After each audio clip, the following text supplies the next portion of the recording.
Welcome to our YouTube live, and this is to cover the Bank of England's monetary policy decision today. And what I'll do, usual story, is I'll go through the big decisions, I'll kind of summarise what they said, and then we'll dig into the actual numbers and look at the reasons behind their monetary policy choice. So let's begin with the overall decision.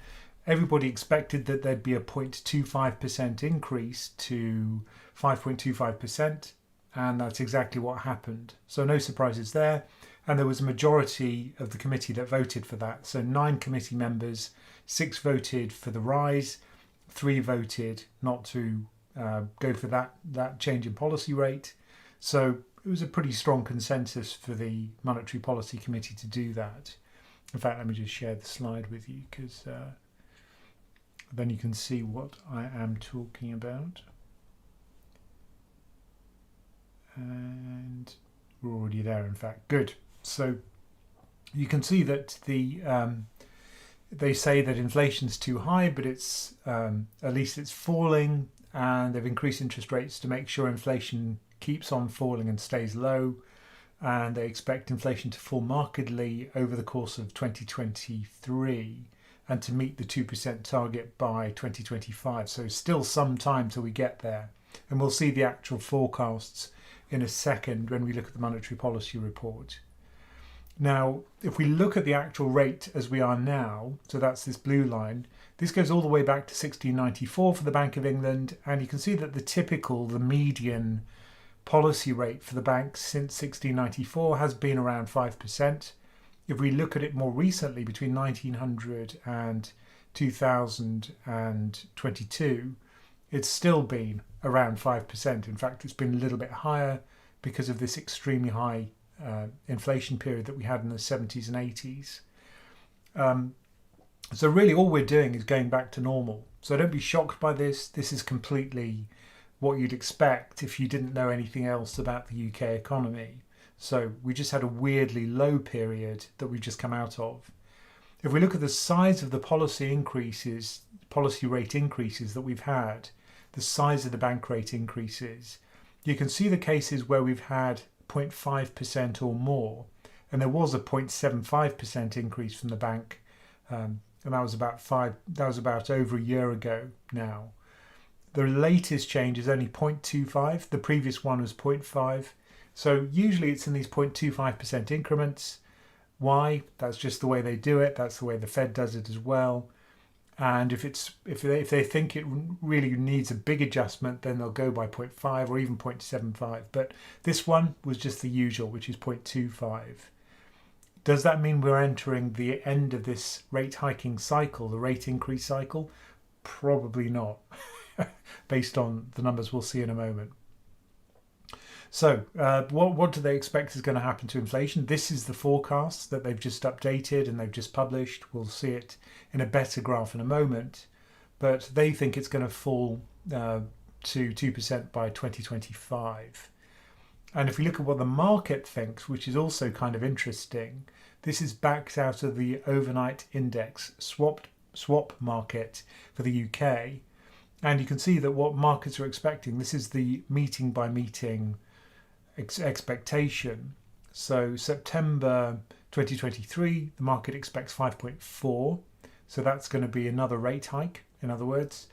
And then by 11th of February 2023, oh, sorry. Is that right? Yeah, okay. So this must be, yeah. So this is November the 2nd, 2023, December the 14th, 2023. You can see that the rate, according to the market guess right now, is going to peak out at around 5.6, 5.7%. So we're talking about roughly 2 more increases of 0.25% that we've still got to go. And it's going to stay high, and it's going to be above 5.5 until at least 2024, the middle of 2024, according to markets. And you can see the progression of that here in this graph. So by no means is the Bank of England going to start cutting rates anytime soon, according to this market guess. But also, if you listen to the narrative from the Bank of England, it would corroborate that. This is an increasing rate environment, and we're not finished yet, and it's going to stay high even once it reaches that peak point. Because probably what the Bank of England will do will be similar to what the Federal Reserve did, which is to keep rates at a fairly high level just to ensure that we don't get a resurgence of inflation, and just to keep demand in check, because that's what they're trying to do. They're trying to get demand and supply in balance by raising interest rates. So let's take a look at the monetary policy report as it's just been updated. So that's quite exciting. They don't update this every meeting, and they only have the press conference when they've updated the report. Whereas the Federal Reserve, they kind of have one after every policy meeting, press conference, which I think would make sense for the Bank of England too. But hey, I don't run it. So this is the forecast summary. Always interesting because it kind of summarizes everything in terms of the macroeconomic projections. So think of this like sitting inside the brain of Andrew Bailey, the Bank of England governor, projecting out into the future. This is the data which is being fed to him by his army of economists. So what are we forecasting for growth? Well, not a recession, clearly, not negative growth here. Even out to third quarter of 2025, third quarter of 2026, we're seeing positive growth, but small growth. So effectively, we have a stagnant economy in the UK for the next 3 years. Not great, but not a disaster either.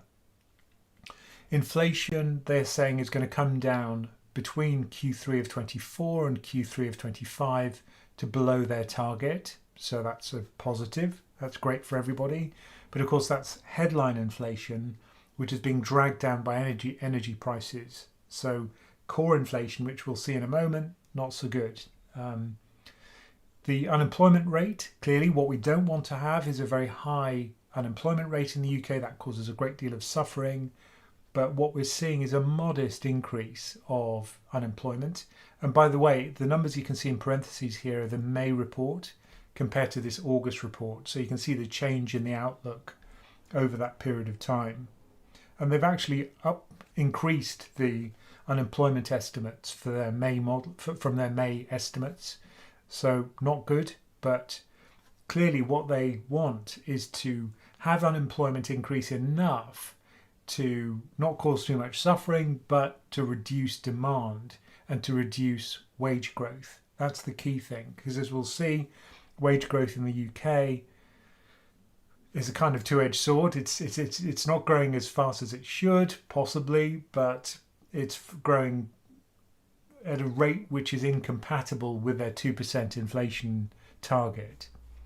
And then their bank rate expectations, this is where they think they're going to end up with the policy rate, is 6% at the end of Q3 of 2024, and then it'll start falling to 5.2 and 4.5. So notice it's not falling to 0. That's not what you should be expecting. Being hovering around 4, maybe even 3, maybe we'll get as low as 3, but don't expect the policy rate to go back to where it was pre-pandemic, because that's very unlikely to happen. So let's look at the unemployment rate projection. Now, what these are called are fan charts, and let me just explain what a fan chart is. So the point about a forecast is that it's probabilistic. So you don't have a single estimate of what's going to happen in future. That would be stupid. And when we look at these projections on this graph, notice that they're talking about something called the median or the modal estimate.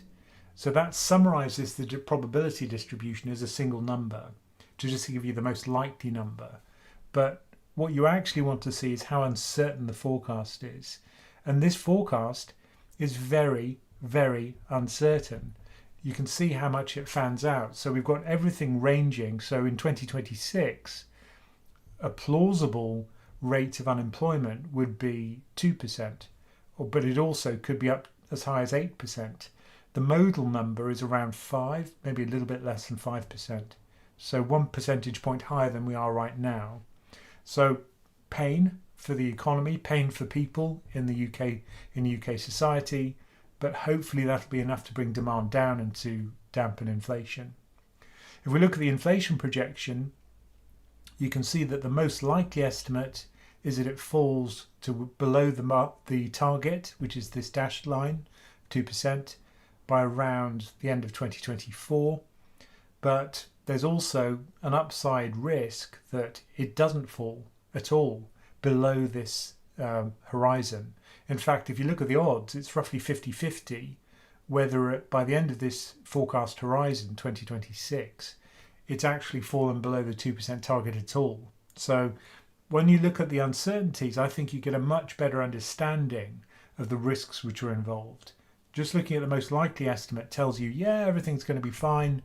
We'll fall below 2% in about a year's time, or maybe 2 years' time. But if you look at the probability distribution, you can see that there's a 50-50 chance, maybe 40-60 chance that we'll still be above 2% in 3 years' time, which isn't great. This is that modal projection for CPI inflation, the most likely estimate for what happens to inflation as we step forward through time, according to the bank's latest and best estimate. And you can see that what happens is that we fall below 2% between Q1 of 2025 and Q2 of 2025. But you should always take that with a pinch of salt, because we saw how broad the fan chart was, right? So don't pay too much attention to the modal projection. So now let's go back to look at inflation itself, because clearly what the Bank of England's looking at is core inflation, but CPI inflation is what everyone talks about. And when inflation's published, that's what people look at.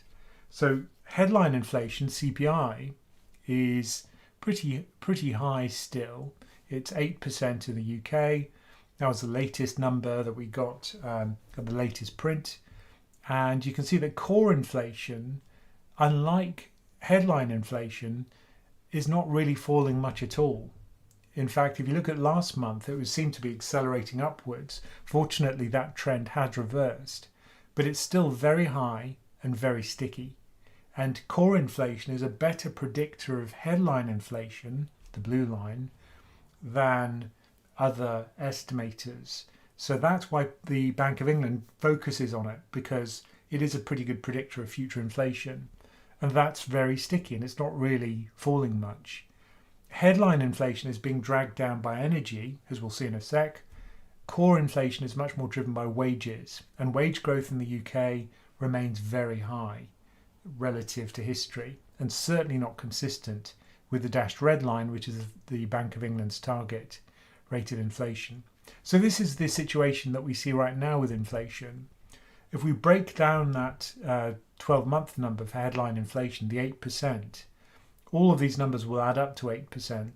But there's only one component which is falling year on year, where we've got deflation, and that's transport. So transport costs, because of energy prices falling, those are now pulling headline inflation down. They're not affecting core, not directly, because that strips out energy, food, tobacco, non-alcoholic drinks. That's what we take out because they're volatile. So this is dragging down headline, but not core. But all the other components, things like food, housing, restaurants and hotels, still increasing on a 12-month basis and positively pushing up the inflation number. So not much disinflation, not much deflation in these numbers. Disinflation is just a slower rate of inflation.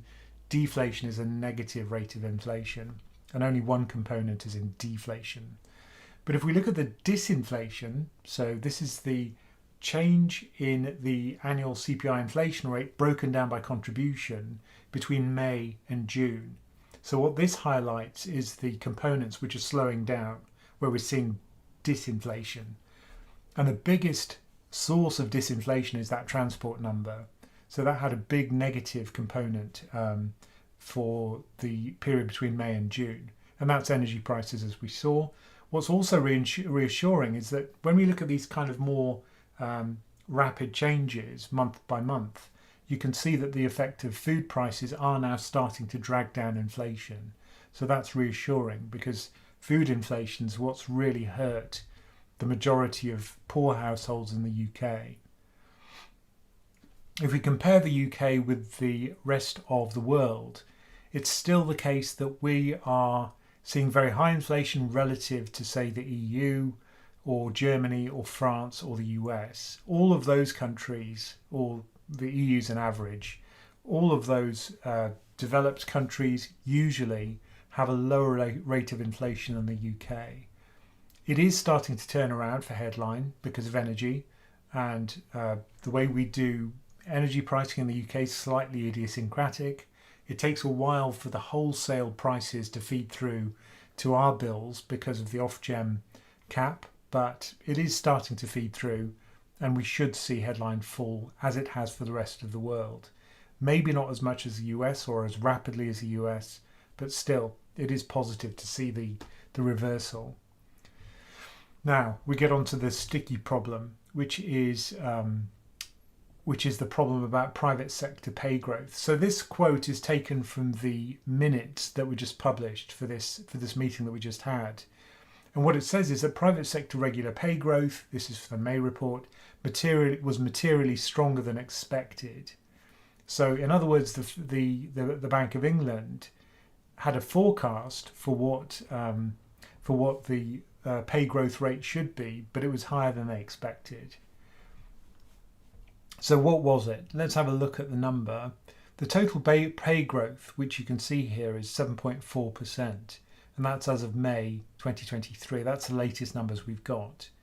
Compare that with where we were pre-pandemic, and you're seeing pay growth of around 3 to 4% perhaps. When it was really high, it was about 4%, and then before 2010, before we had this big problem with the global financial crisis, wage growth was generally higher. It was around 5%. Now this is nominal pay growth. We haven't subtracted inflation. We'll see that in a moment. But notice how wage growth now is very, very high compared with history. It's even higher than it was during that kind of buzzy era just before the financial crisis. So if we subtract inflation, so this is the problem about core inflation in the UK, which is driven by wages. While this number remains high, core inflation will remain high because that's driven by wages. Now, if we subtract inflation and we get real pay growth, well, the picture changes completely. What we're seeing now is real wage growth of around minus 0.4%. So we're still seeing wages falling as we have done for much of the last decade. And we'll see the cumulative effect in a moment. But this is not a good situation because people in the UK have had to put up with wage falls in real terms. In other words, we're getting poorer, and we've been getting poorer for a long time, since 2010. Sometimes we've had periods of positive wage growth, real positive wage growth, and it looked good just after the pandemic. That's partly because of the type of jobs that were lost during the pandemic that resulted in this spike. But currently, it's still roughly zero wage growth in real terms. Now, let's compare the actual amount, the weekly pay that we take home, adjusted for inflation over time. And this is the kind of absolute level, right? So this is literally like if you went back to 2000 and adjusted for inflation, how many pounds equivalent would people have had in those days? Well, we're richer than we were in 2000, which is good. And when we rapidly saw an increase in our wages up to about 2007, but look what happened since then. If we compare the latest number, that's the dashed yellow line here, we've got roughly the same weekly pay as we had over a decade ago. So that's a really difficult situation for the average UK household. We haven't gotten any richer. We haven't had an increase in pay anyway. Wealth is a different story, but in terms of pay, no real wage growth for a decade, which is terrible. And if we compare that with other developed markets, it's not very good. So, but this is what the Bank of England will probably make worse, because what they're trying to do is increase unemployment, slow down wage growth.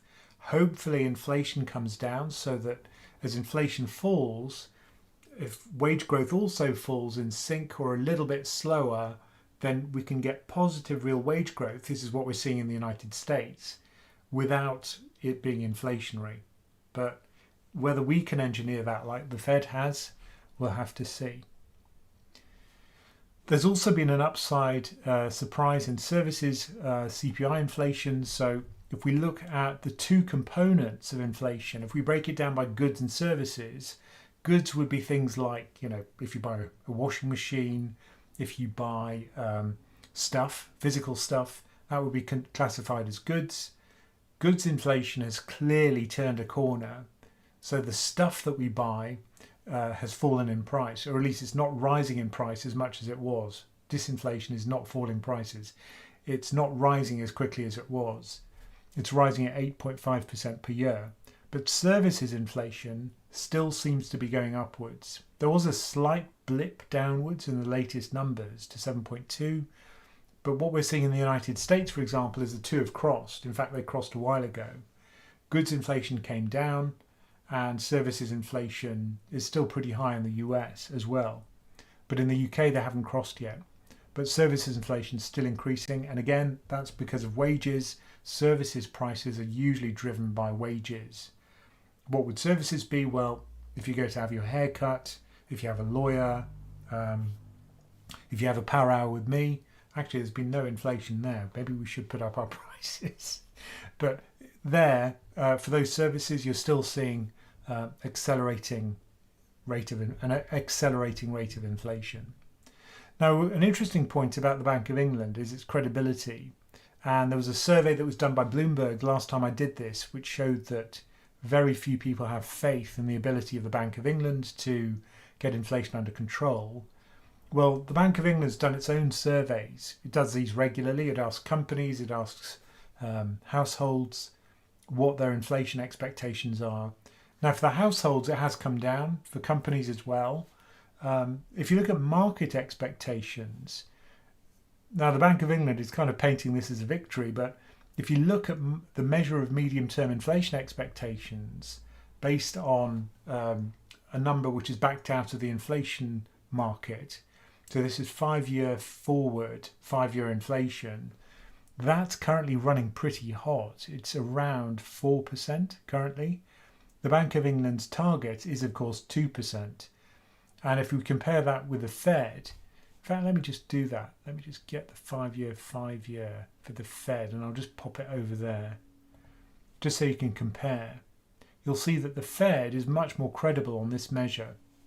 Here we are. So the Fed's 5-year rate is around 2.47, 2.5, let's call it, which isn't too far above the Fed's 2-year, is not far above the Fed's 2% target. Compare that with the Bank of England, and it's way above, like twice the average, twice the target rate. Now, admittedly, for the Bank of England, that rate has been higher on average anyway, but it's even above that average between 2010 and 2019. So is the Bank of England credible? Do markets think that it can get inflation under control? Well, no, not really. And it's going up, this 5-year inflation number. So yeah, not really credible and not really good for the Bank of England either. So now let's have a look at the labour market, because remember, this is the kind of source of a lot of these problems, which is that the labour market in the UK is very tight, as it is elsewhere. What does that actually mean? It means that there are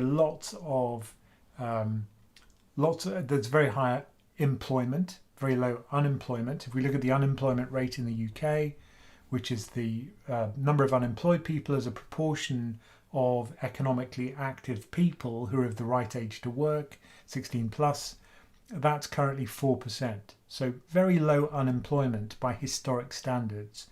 The last time it was this low was in the mid-70s. So very low unemployment, which feels good. It feels good if you're confident about getting a job.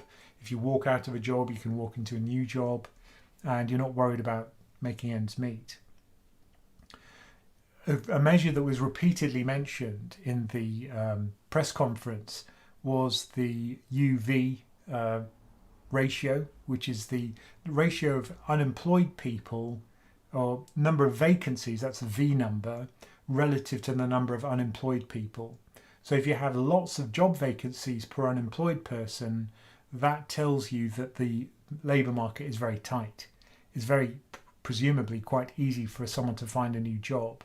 And that vacancy to unemployment ratio has peaked. It has started to fall. So the market is still tight compared to historic standards, but it is getting looser. But it's still got a long way to go to get back into balance to pre-pandemic levels. So that's worrying from the Bank of England's point of view. This is taking a long time for monetary policy to feed in to this, to loosen the labour market, which is required in order to get demand to fall and in order for demand and supply to get back into balance in the labour market. And this is particularly worrying for the Bank of England, which is if you look at the number of jobs which are available to people in the UK, either in which people are already working in those jobs or which have been advertised, I guess, that's the blue line. And you can see after the pandemic, well, during the pandemic, there was a fall in the number of jobs because there was less demand for stuff as we were staying at home. But you can see that that's skyrocketing upwards, the number of jobs which are available in the UK, whereas the number of people actually available to fill those roles fell, and it hasn't really recovered much, certainly not as much as the number of jobs have increased. So we have more jobs available, we have not enough people to service those jobs, and we still have a lot of unemployment, a lot of people who are long-term sick in the UK. And this was a point, if you read the report, you'll see that some people are re-entering the labour market and loosening the labour market, but are not enough to service all of these new jobs. So that's a worry. Now, the consequence you're all probably worried about is your mortgage, if you have a mortgage. If you're one of those 1 in 3 households in the UK which does have a mortgage, a house with a mortgage, then we can have a look at the mortgage rates. So this really depends on your loan to value. What proportion of the house's value are you borrowing? If you're borrowing 90% of the value of the house, then you pay a higher rate, and you can see that that rate is pretty high already. It's almost touching 6%. The expectation is from the Bank of England that's going to be potentially even higher, so around 6.5%. I'm not sure when this forecast is for, actually. Does it tell us? Probably tells us in the footnote, which I can no longer see. But still, I guess this is based on their forecast. But still, they expect it to get worse. And this is the Bank of England telling us this. So 6.5% for the 90% loan to value mortgages, and for the 75% loan to value, not much less. So still over 6%. So above where it is today. So the greatest pain is yet to come, in other words, for the mortgage market. However, if you're a saver, it's taken a very long time for banks to pass on these higher rates to people who are saving money in instant access deposit accounts. Now, obviously, you're not going to get paid a high amount for those instant access deposits because that's runnable money. That's the kind of money that can bring a bank down. And so if you do want to get a higher rate, you have to fix for a period of time. In other words, you have to have a fixed term deposit with the bank in order for them to pay you more. So what they don't show you is what those fixed term deposit rates are, and those are much closer to the bank rate, I expect, or even higher. So that's one option, or you can buy a short-term government bond, or you can buy a money market fund. All of those will almost instantly pick up the higher rate that the bank has just increased. So if you are a saver and you want a low risk income, then money market funds, fixed term deposits, or single UK government bonds, all of those should pick up the higher rate very quickly. So don't whinge about instant access deposit accounts not picking up quickly enough. Just buy the things which do pick up the rate really quickly. It's very easy to do. Yeah. So I think that's it. Yeah, fixed rate mortgages. There are more of those now than there were. This is actually a slide from the previous monetary policy report, and it simply shows that they have more fixed mortgages now than we did in the past, and that means it takes longer for monetary policy to feed through into the real economy, because if we fixed it for 2 years, even if they raise rates today, it's going to take 2 years to feed through on the average mortgage. But we are starting to see more people remortgaging, and monetary policy is having its very painful effect on those individuals. So let me stop there and I'll pause, and we will have some questions. And I'm going to have a slug of drink, non-alcoholic of course, and I'll summon my dog. And yeah, if you do want to have a question, if you do want to ask a question, please do a super chat, because obviously that helps us financially. We'd appreciate it. Or support us on YouTube. We'll know because you have a little crown next to your name, and we'll be able to tell that you're one of our YouTube supporters. I can see we've already got a question from Gary. That's great. So let me just quickly summon Ted, because and I haven't got my non-crunchy treats today, so you're going to have to hear him crunching. Ted! Teddy! Ted! Ted! Oh, here he comes. Yeah, he's got me trained. If you do a power hour with me, I guarantee he will appear at the beginning of the power hour. What are you looking at the camera for? You want it? He's had chicken tonight, so he probably doesn't want it. You don't want the treat. He was expecting biltong. Oh, I'm so sorry, Ted. Oh no, I've got a fussy pup. Well, there we are. That's inflation, isn't it? Gosh, can't please some dogs. We see we upped the ante. Last time we had biltong, and so I think that's what he's expecting. Go on, you can eat it. Go on. Yes. Oh, he doesn't want it though. Okay. Sorry. Oh, Teddy. Right. So anyway, we've got a question from Gary, who says, "Is there a chance the European Stability Mechanism will fail due to a French downgrade?" I think the probably what you're thinking about there, Gary, is the downgrade of the US that happened a few days ago. So could France get downgraded? It's possible. I doubt that it's gonna happen anytime soon, and I don't think it would stop the European Stability Mechanism from working. So remember that the whole point of the ECB was that they have the strength of the entire European Union, so it's unlikely that they're going to have their monetary mechanisms broken by the downgrade of a single sovereign. So that's one of the benefits of having the EU pool their economic strength into one institution, which is the ECB. So I think it's unlikely that would cause a huge destabilization. It's kind of like, if Washington, if their municipal bonds in Washington state got downgraded, would that somehow affect the federal accounts of the United States? Probably not. I think it's unlikely to have an effect.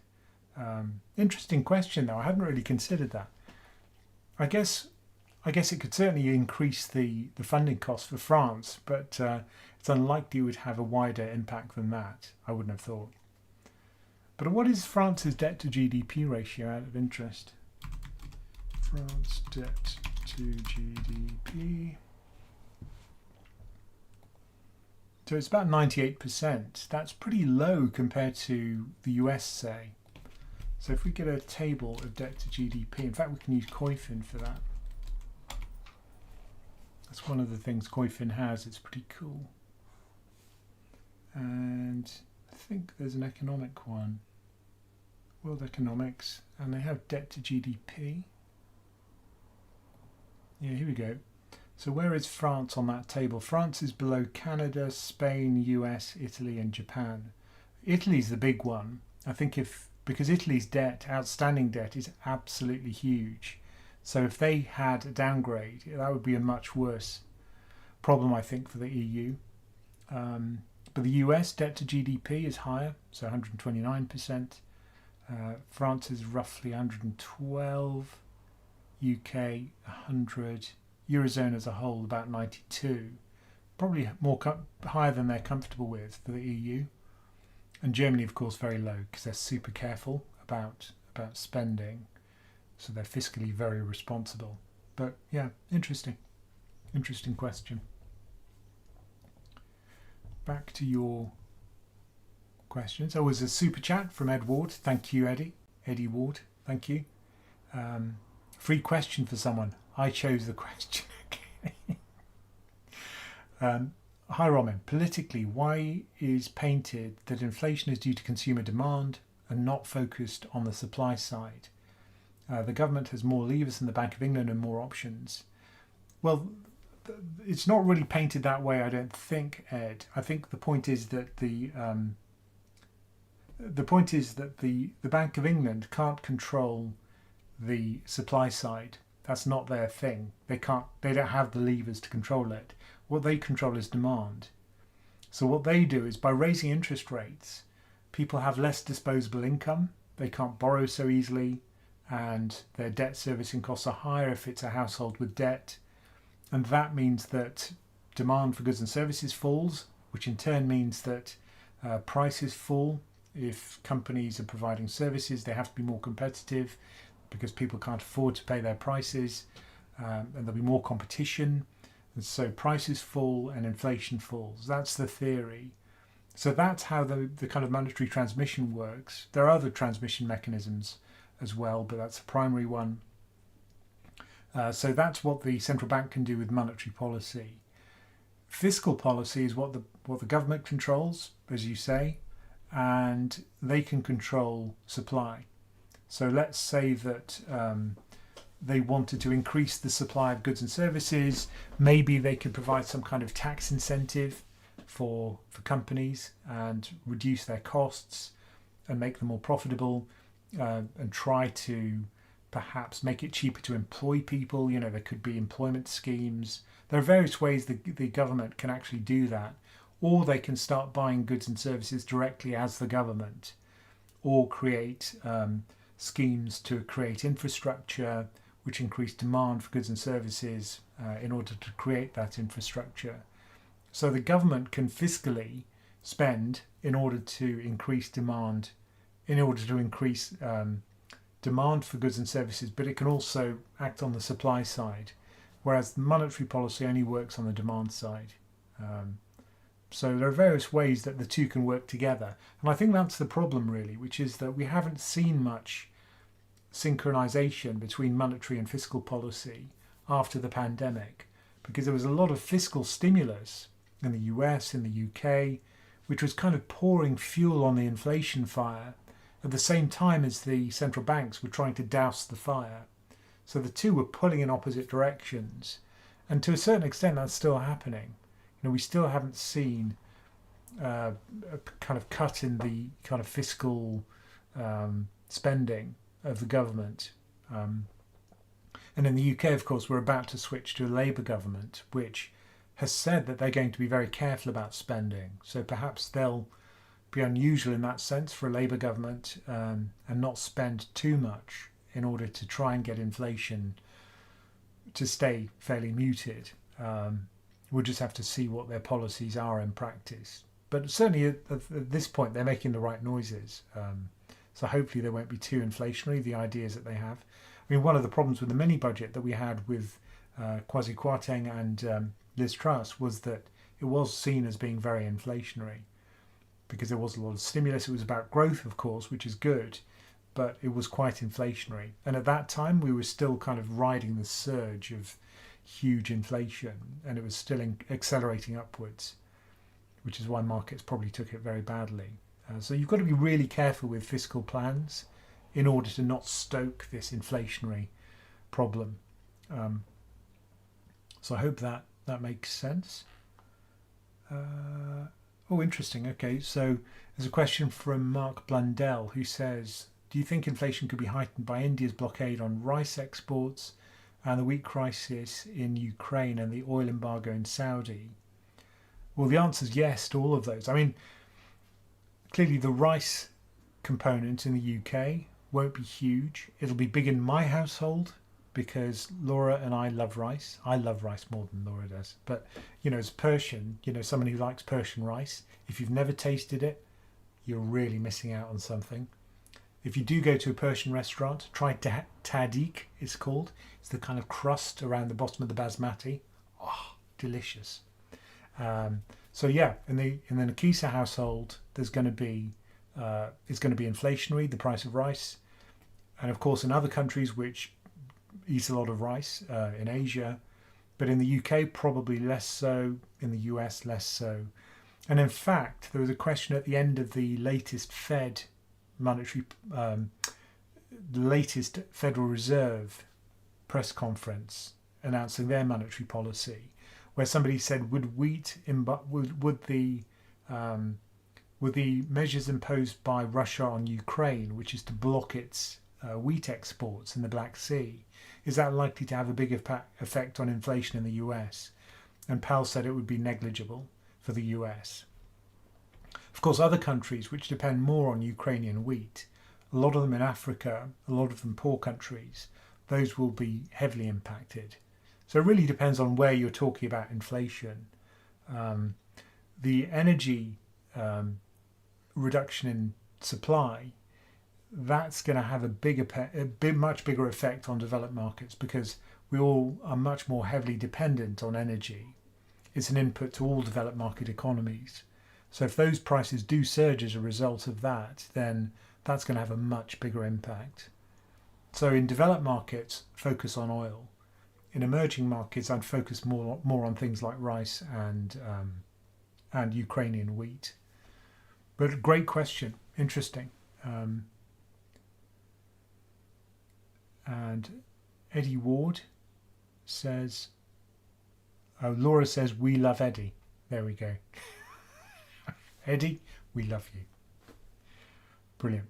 So how are we doing for questions? Should I answer one question from non-super chat sources? I think what we were thinking of doing actually was making these so that only people who've subscribed can ask a question, because it's very little effort for you to just subscribe, and it'd be nice to have people who are a bit more engaged. But although, to be fair, everyone who's on these calls is usually quite engaged. We always get pleasant questions. Laura doesn't have to put many people on the naughty step.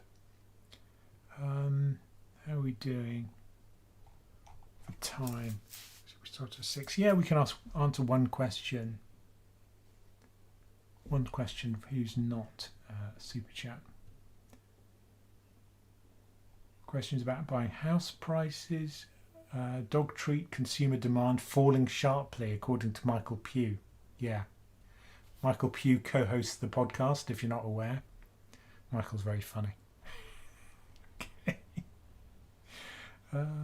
Right. Could a combination of mortgage payoffs from runnable money and down valuation of houses cause a new financial crisis? This is from Richard Baker. Let me just repeat that because I mumbled it. Could a combination of mortgage payoffs from runnable money and down valuation of houses cause a new financial crisis? So I guess the thinking is as follows, that rates are higher at the short end of the curve. People pull their money out of their bank deposits because they pay very little interest and use it to either pay off their mortgage or put it into a money market account. And could that cause a big fall in deposits for UK banks? And consequently, they'd have to sell assets, and there'll be a whole kind of series of problems like Silicon Valley Bank had in the United States and also the subsidiary in the UK. Yeah, I think that's certainly one possibility. I think why that could happen is because in the UK we haven't had an increase in interest rates so rapidly for a while. So if we look back at that graph that we started out with, which shows the rate of increase of those rates historically. I wonder if I could, yeah, let me just make that a bit bigger and share. Here we go. So just look at the rate at which increases, the rate at which rates have been increasing. It's incredible, and that's very unusual. Previously, when we had rate increases, usually it started off from a level of around 4%.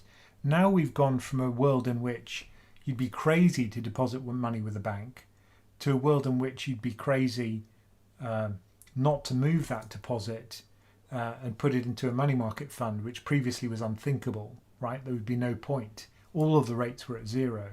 Now there's this huge rate differential between the deposits, which give you almost nothing, and money markets, which give you not much less than 5% now.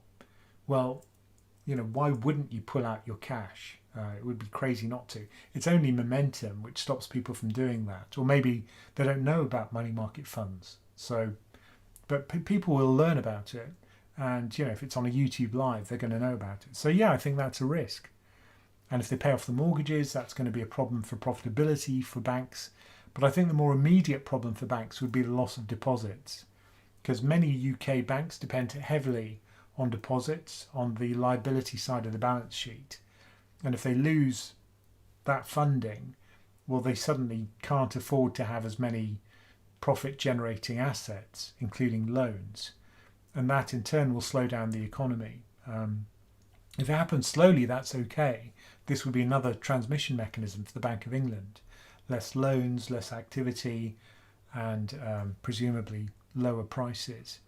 But yeah, interesting question. I think that's definitely a risk, a tail risk that we should consider.